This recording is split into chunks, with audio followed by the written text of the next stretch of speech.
வணக்கம் and welcome to delight life channel. என்ன video பார்க்க போகிறோம் அப்படின்றத நீங்கள் டிஸ்கிரிப்ஷனில் பார்த்து தெரிஞ்சிட்ருப்பீங்க. ஆமாம், போட் ரேஸ் அந்த வீடியோ தான் நம்ம பார்க்க போகிறோம். வாங்க வீடியோக்குள்ளே போகலாம். அன்னைக்கு ஞாயிற்றுக்கிழமைங்கிறதுனால காலையிலேயே இருந்துச்சு ஈசிஆருக்கு ஒரு ரைடு போகலாம் அப்படின்னு பிளான் பண்ணிவிட்டு கிளம்புனோம். 6 மணிக்கே பார்த்திங்கன்னா ஈசிஆர் ரோட்டில் தான் நிறையா போலீஸ் பாதுகாப்பு இருந்தது. என்னடா திடீர்னு இன்றைக்கி காலையில் 6 மணிலேருந்தே போலீஸ் பாதுகாப்பு இருக்குது அப்படின்னு யோசிச்சுட்டே போயிட்டே இருந்தப்போ தான் மாயாஜாலை தாண்டின உடனே எங்களுக்கு தெரிய வந்தது, கோவலம் பீச்சில் இன்றைக்கி போட் ரேஸ் நடக்குது, அதனால தான் இவ்வளோ போலீஸ் பாதுகாப்பு இருக்காங்கன்னு தெரிய வந்தது. உடனே நேராக கோவலம் உள்ளே போயிட்டோம். அந்த ஊரே அன்றைக்கி பார்த்திங்கன்னா ஒரு விழா கோலம் போல் இருந்தது. நேராக பீச்சுக்கு போனோம். அங்கே பார்த்திங்கன்னா எல்லா படகுகளும் அமைதியான முறையில் நிறுத்தி வச்சுருந்தாங்க. ஏன்னா அன்றைக்கி போட் ரேஸ்னால எல்லா படகுகளும் ஓய்வு எடுத்துகிட்டு இருந்தது. அதே வேளையில் சூரியன் மெல்ல மேகங்களிடையே நுழைந்து அதன் ஒளிக்கற்றை வெளி வீசி கொண்டிருந்தது. மறுபுறம் பார்த்தீர்களானால் இந்த விழாவிற்கு தேவையான எல்லா ஏற்பாடுகளும் செய்து கொண்டிருந்தனர். இது எல்லாத்தையோட சிறப்பு என்ன அப்படின்னு பார்த்திங்கனாக்கா, இந்த விழாவினை தொடங்கி வைப்பதற்காகவும் பரிசுகளை வழங்குவதற்காகவும் மாண்புமிகு தமிழ்நாடு விளையாட்டுத்துறை அமைச்சர் உதயநிதி ஸ்டாலின் அவர்கள் வருகை புரிகிறார் என்பதுதான். போட்டியில் வெற்றி பெறும் வீரர்களுக்கு கொடுப்பதற்காக படகுகள் நிறுத்தி வைக்கப்பட்டிருந்தது. அந்த படகுகளுக்கு முன்பாக பலரும் நின்று புகைப்படம் எடுத்துக்கொண்டனர். அதே வேளையில் மதிய உணவு ஏற்பாடுகள் செய்யப்பட்டு ஒருபுறம் மக்களுக்காக வழங்கி கொண்டிருந்தார்கள்.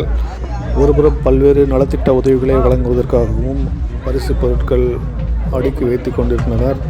மேலும் இந்த நிகழ்ச்சியினை அங்கே உள்ளவர்கள் காண்பதற்காக ஒளித்திரை மூலமாக நேரடி ஒளிபரப்பு செய்து கொண்டிருந்தனர்.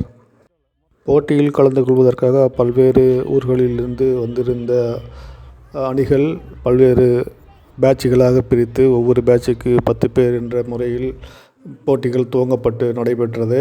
இறுதிப் போட்டினை ஒவ்வொரு சுற்று தொடங்கும் போதும் அந்த படகின் கேப்டனை அழைத்து விதிமுறைகளை முற்றிலுமாக அவர்களுக்கு தெரிவித்த பின்பு அனைத்து படகுகளையும் வரிசையாக நிறுத்தி ரெடியா என்று கேட்டு அதற்கு பிறகுதான் தொடங்கி வைக்கப்படுகிறது ஒவ்வொரு சுற்றும்.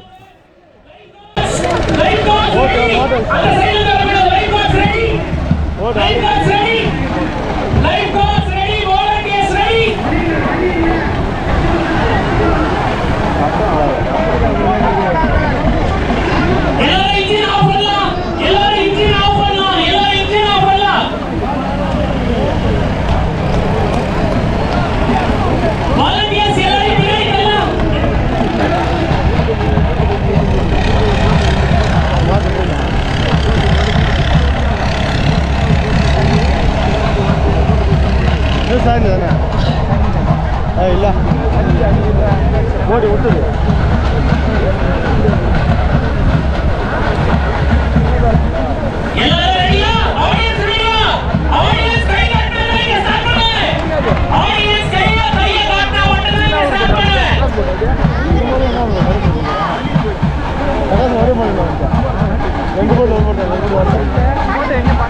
இல்லை ஆகாஷ் மோடி தானே இது என்ன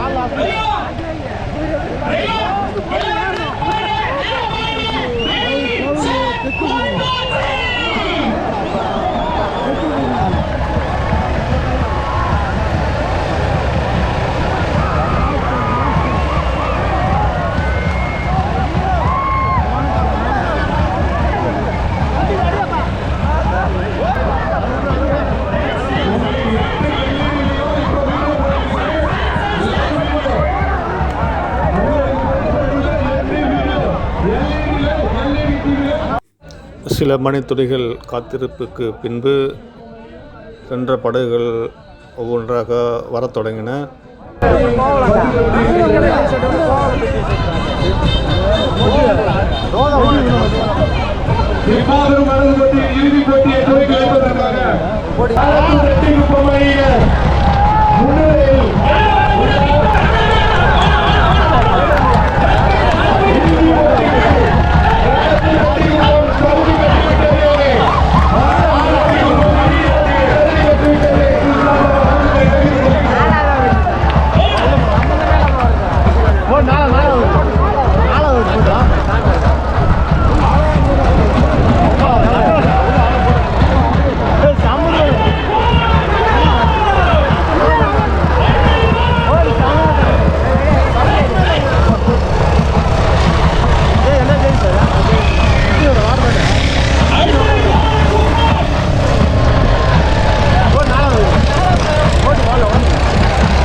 போட்டியில் முதலிடத்தை பிடித்த கானாத்தூர் ரெட்டிக்குப்பம் அணியினருக்கு ஒரு ஃபைபர் படகு பரிசாக வழங்கப்பட்டது. இரண்டாவது பரிசாக படகுக்கு பயன்படுத்தப்படும் மோட்டார் கோவளம் மீனவக்குப்பம் அணியினருக்கு வழங்கப்பட்டது. சிறிய ஃபைபர் படகு மூன்றாவது பரிசாக செம்மஞ்சேரி குப்பம் அணியினருக்கு வழங்கப்பட்டது.